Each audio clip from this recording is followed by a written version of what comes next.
Hello and welcome to the first gameplay part of my walkthrough series for the Apple version of 2400 AD. The only knowledge we will assume is from the map of Metropolis that came with the game, and also the Notes from Underground document, which gives you a hint how to start. It points you to a guy named Spider, and we're going to complete his quest. We'll also learn how to spot useful NPCs and how to avoid checker robots.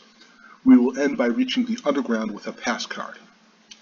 Okay, so Eddie is to the east. We talk to him, and okay, he's at Joe's, and we can find where Joe's is from the map. So you may notice Eddie is lying down like this. People who are lying down and actually talking almost always have something to say. If you shoot them, though, and they're just lying down, they'll be unconscious. Now, how to get to Joe's is not bad. Fortunately, this game, or Metropolis, is pretty much a grid, so you shouldn't have problems working around it. In this case, Joe's bar is here. You can push R to read, and you'll see what the location is. And actually, let's talk to Gus here. If somebody has blue shirt and orange pants, that combo, and they're waving, then they have something to say.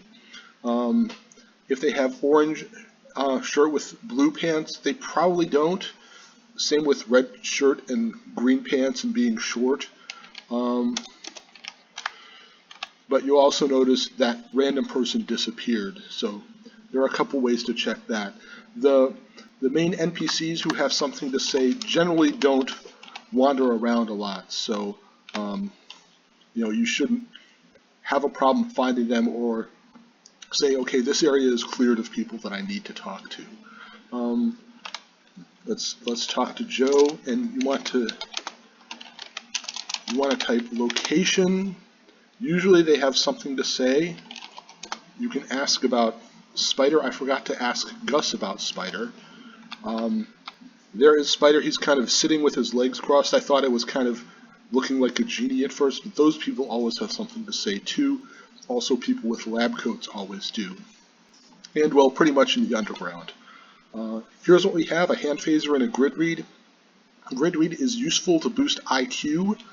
Not that you need to, but if you're just sitting and waiting to heal hit points, you might as well. Hand phaser, it's not going to break. It doesn't do much damage, but when it does break, you'll have to go to Hugo's to fix it. So it's good to have more than one cheap item, and Spider's quest will do that for us. So Spider says, hey, I hear you want to join the revolution. Wants you to find Reggie at Johnny's corner and get the password he gives you. And when you come back, you'll have it. You'll get something nice. Now, we could just give the password now, but that's not in the spirit of the walkthrough. So let's talk to Gus again with location. He says, okay, this is Joe's bar. Usually there isn't too much. You can also talk about Spider and Joe in this case. There isn't too much mystery to talking to NPCs who are willing to say something to you. It's more, you just have to know if somebody else referred you to that NPC. So one other thing that I wanted to, you notice I am running and not walking. When you're near maximum energy, you might as well. If you're close to going unconscious, then you might not. So where is, there we go. More with the NPCs who are useful. This is the teller at Brehm Bank and Trust. We are going to borrow with no intention of paying credits back. This will create an extra risk if we die, because the Zorgs will make us repay our loan. We note here Edith too has the orange shirt and blue pants, but she actually has, this isn't Ultima 4, so job doesn't work. And you can see she doesn't have a whole lot to say, but yeah, you'll see the different colored NPCs. That one was a random one, and so now we're going to sneak off to, this is a problem. Sometimes NPCs get in the way.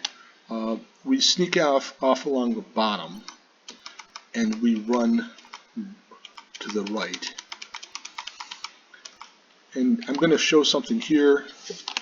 This door, if you doesn't say anything, but if you read the transporter, it says ID number 01. That's useful to know for later once we figure out the transporter codes. And here we go. Here's Johnny's corner. And Johnny, I guess you could say I'm a businessman. He has some other roles too. So Johnny says he is upstairs someplace. And actually I forgot to ask one thing. The door's around to the left. This is a door you won't see unless you climb over the counter. So you probably don't think that's a thing you can do right away. So it's kind of a neat way for the game to show you, yeah, you might need to do this sometimes. And here is Reggie. Okay. Spider, no passwords. Made it. Okay.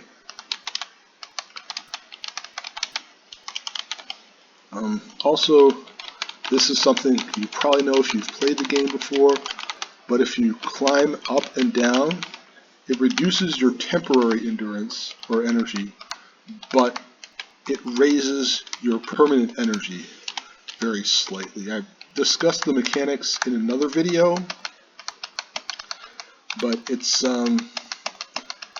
worth doing as it's running. Actually, you know what? Let's just run into the checker a few times. I'm doing this for a reason. You can actually afford to slip up around the checker. 4 social demerits means that I'll be going to jail. Also, it's fun to run on the sidewalk. You can get places fast. And now we're going back to Joe's.